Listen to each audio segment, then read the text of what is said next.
হরিদার কাছে আমরাই গল্প করে বললাম। শুনেছেন হরিদা কি কাণ্ড হয়েছে? না, কিছুই শুনিনি। জগদীশ বাবু যে কি কাণ্ড করেছেন শোনেননি হরিদা?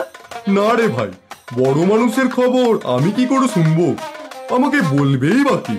7 দিন হলো এক সন্ন্যাসী এসে জগদীশ বাবুর বাড়িতে ছিলেন। খুব উঁচু দরের সন্ন্যাসী, হিমালয়ের গুহাতে থাকেন। সারা বছরে শুধুমাত্র একটি হরিতকি খান, এছাড়া আর কিছুই খান না।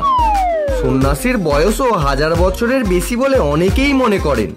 সন্ন্যাসী কি এখনো আছেন? না, চলে গিয়েছে। থাকলে একবার গিয়ে পায়ের ধুলো নিতাম।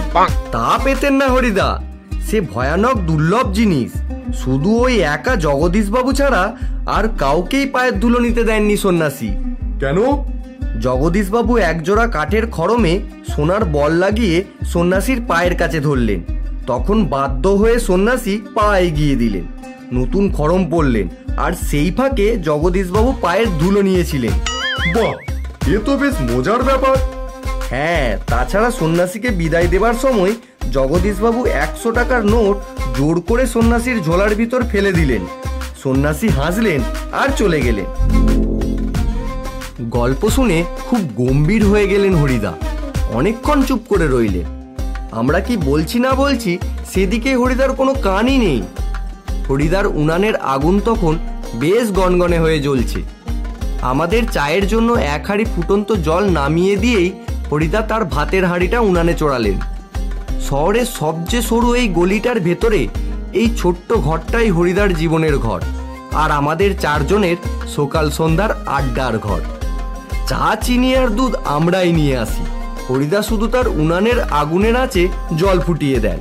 খুবই গরিব মানুষ হরিদা, কিন্তু কাজ করতে হরিদার পানের মধ্যেই যেন একটা বাধা আছে। ইচ্ছা করলে কোনো অফিসের কাজ কিংবা কোনো দোকানের বিক্রিওয়ালার কাজ পেয়ে যেতে পারেন হরিদা, কিন্তু ওই ধরনের কাজ হরিদার জীবনে পছন্দই নয়। একেবারে ঘড়ির কাঁটার সামনে সময় বেঁধে দিয়ে আর নিয়ম করে নিয়ে রোজই একটা চাকরি করতে যাওয়া হরিদার পক্ষে সম্ভব নয়। হরিদার উনানের হাঁড়িতে অনেক সময় শুধু জল ফোটে, ভাত ফোটে না। এই একঘেয়ে অভাবটাকে সহ্য করতে হরিদার আপত্তি নেই, কিন্তু একঘেয়ে কাজ করতে ভয়ানক আপত্তি। হরিদার জীবনে সত্যি একটা নাটকীয় বৈচিত্র্য আছে, আর সেটাই যে হরিদার জীবনের পেশা।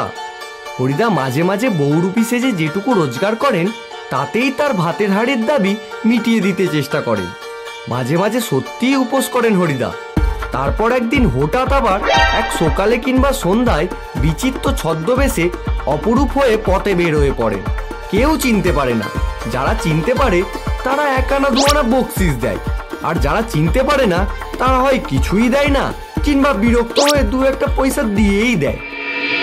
একদিন চকের বাস স্ট্যান্ডের কাছে ঠিক দুপুর বেলাতে একটা আতঙ্কের হল্লা বেজে উঠেছিল।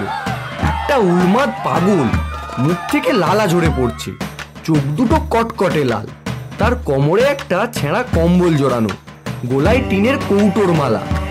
পাগলটা একটা থানি হাতে তুলে নিয়ে বাসের উপরে বসা যাত্রীদের দিকে তেড়ে যাচ্ছে। চেঁচিয়ে উঠছে যাত্রীরা, 2-1 পয়সাও ফেলে দিচ্ছে। একটু পরেই বাসের ড্রাইভার কাশীনাথ ধমক দেয়, খুব হয়েছে হরি, এবার সরে পড়, অন্যদিকে যা।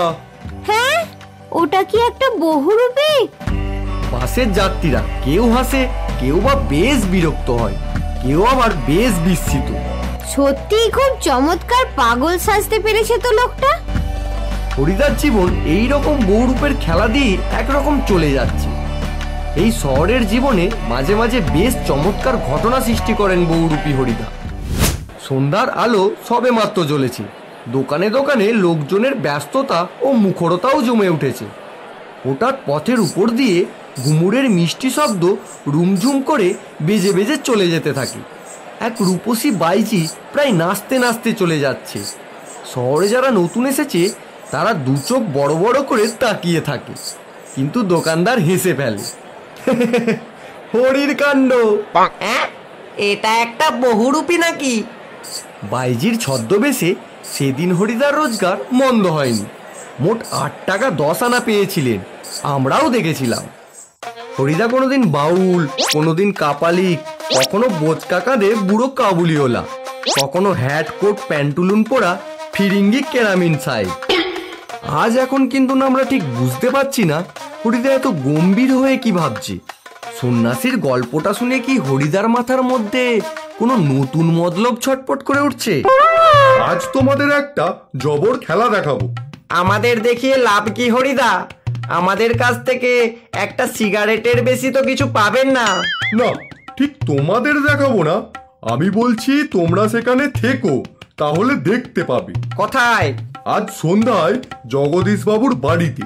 হঠাৎ জগদীশ বাবুর বাড়িতে খেলা দেখানোর জন্য আপনার এত উৎসাহ জেগে উঠলো কেন?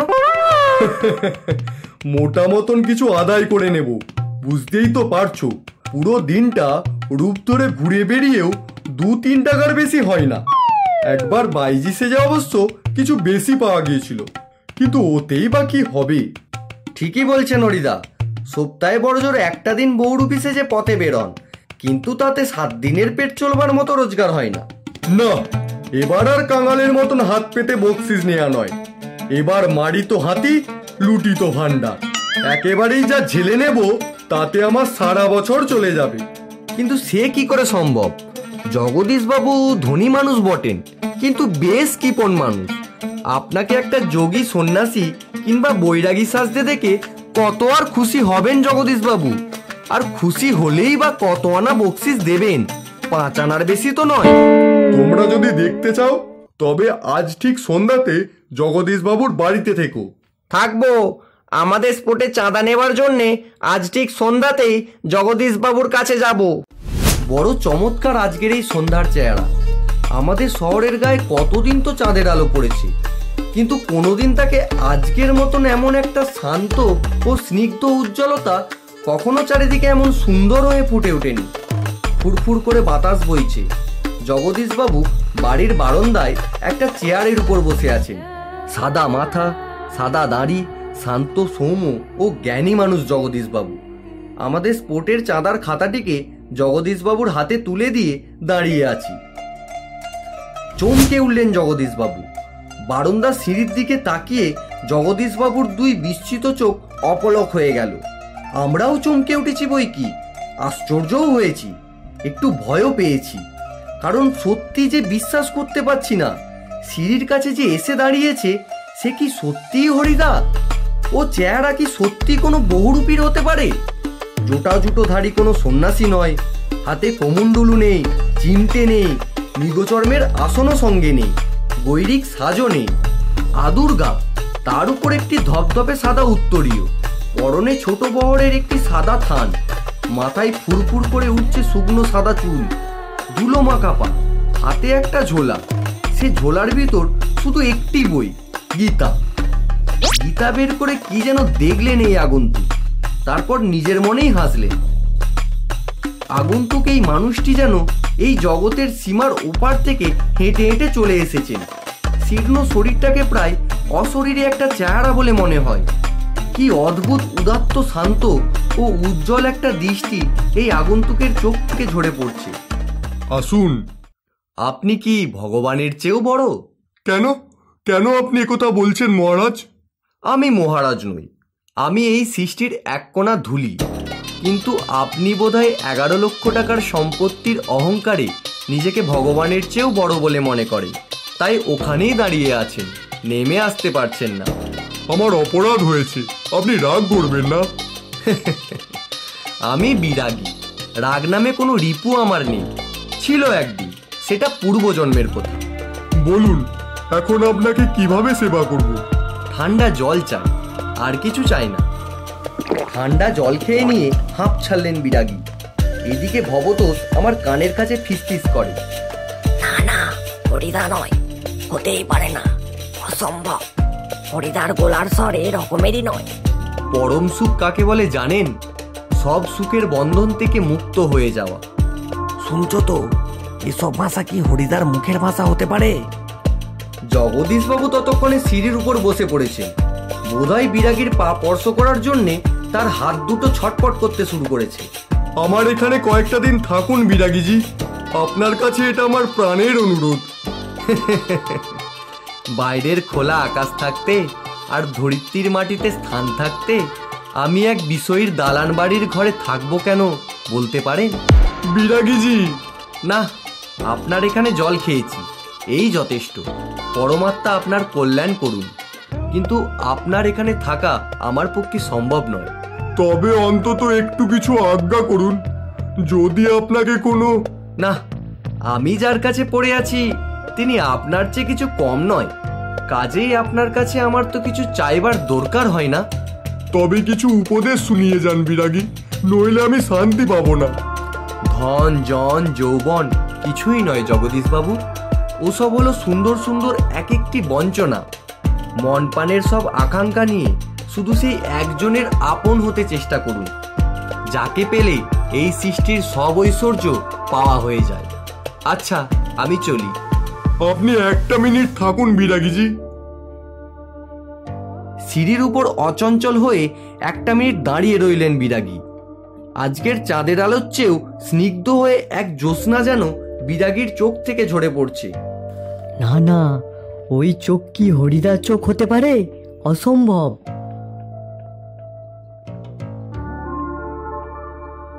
এই প্রণামী, এই সামান্য 101 টাকা গ্রহণ করে আমাকে শান্তি দান করুন বিরাগীজি।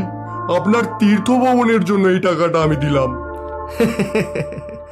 আমার বুকের ভেতরেই যে সব তীর্থ, ভ্রমণ করে দেখবার তো কোনো দরকার হয় না। আমার অনুরোধ বিরাগীজি। আমি যেমন অনায়াসে ধুলো মারিয়ে চলে যেতে পারি, তেমনি অনায়াসে সোনাও মারিয়ে চলে যেতে পারি। বলতে বলতে সিঁড়ি থেকে নেমে গেলেন বিরাগী। 101 টাকার থলিটা সিঁড়ির উপরেই পড়ে রইল, সেদিকে ভুলেও একবার তাকালেন না বিরাগী। কি করছেন হরিদা? কি হলো? ওই আজ যে বলেছিলেন জবর খেলা দেখাবেন, সে কথা কি ভুলেই গেলেন? আজকের সন্ধ্যাটা ঘরে বসেই কাটিয়ে দিলেন। হরিদার উনানের আগুন তখন বেশ গনগনে হয়ে জ্বলছে। উনানের উপর হাঁড়িতে চাল ফুটছে, আর একটা বিড়ি ধরিয়ে নিয়ে হরিদা চুপ করে বসে আছে। আমাদের দেখতে পেয়েই লজ্জিতভাবে হাসলেন। কি আশ্চর্য হরিদা, আপনি তাহলে সত্যিই বের হয়েছিলেন? আপনি বিরাগী? হ্যাঁ রে ভাই। ওই তো সাদা উত্তরীয়টা পড়ে রয়েছে মাদুরের উপর। আর সেই ঝোলাটা, আর সেই গীতা, এটা কি করলেন হরিদা? জগদীশ বাবু অত টাকা সাধলেন, অথচ আপনি একেবারে খাঁটি সন্ন্যাসীর মতো সব তুচ্ছ করে সরে পড়লেন। কি করব বল, ইচ্ছেই হলো না। শত হোক কি শত হোক, একজন বিরাগী সন্ন্যাসী হয়ে টাকা ফাঁকা কি করে স্পর্শ করি বল? তাতে যে আমার ঢং নষ্ট হয়ে যায়। কি অদ্ভুত কথা বললেন হরিদা। হরিদার এ কথার সঙ্গে তর্ক চলে না। আর বুঝতে অসুবিধা নেই, হরিদার জীবনের ভাতের হাঁড়ি মাঝে মাঝে শুধু জল ফুটিয়েই সারা হবে। অদিষ্ট কখনো হরিদার এই ভুল ক্ষমা করবে না। কিন্তু আপনি কি জগদীশ বাবুর কাছে গিয়ে আর কখনো? যাবই তো, না গিয়ে উপায় কি? গিয়ে অন্তত বকশিসটা তো দাবি করতে পারি। বকশিস? সেটা তো বড় জোর 8 আনা কিংবা 10 আনা। কি আর করা যাবে বল, খাঁটি মানুষ তো নই। এই বহুরূপীর জীবন, এর বেশি কি আশা করতে পারি? বন্ধুরা, তোমাদের যদি ভিডিওটা ভালো লেগে থাকে তাহলে অবশ্যই লাইক করো, কমেন্ট করো আর শেয়ার করতে ভুলো না কিন্তু। আর সাবস্ক্রাইব